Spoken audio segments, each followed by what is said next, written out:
31, likewise also the chief priests mocking said among themselves with the scribes, he saved others. Stop right. The blindness of these men. They admit he saved others. Oh, the blindness of these men. We read John 11, after Lazarus was raised from the dead. Jesus saved Lazarus. And there's messengers that come to the Sanhedrin. And there's not a question whether Jesus raised Lazarus from the dead. They acknowledge it. And they say it here in front of him. He saved others. But they didn't see it. They didn't see that God was manifested in the flesh. Emmanuel. They were blind.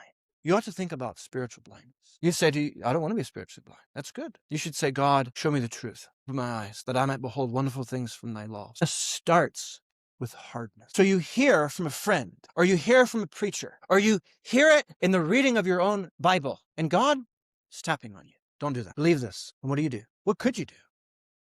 You harden your heart. No, not going to do it.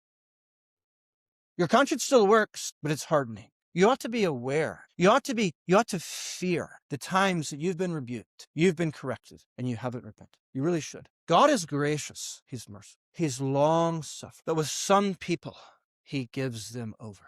We read about that in Romans 1. We see it here in this text. The blindness of these men. It started somewhere else. Here's a hope for you, though. I want to encourage you. Joseph of Arimathea. He was a member of the Sanhedrin. He wasn't blind. God was gracious to him.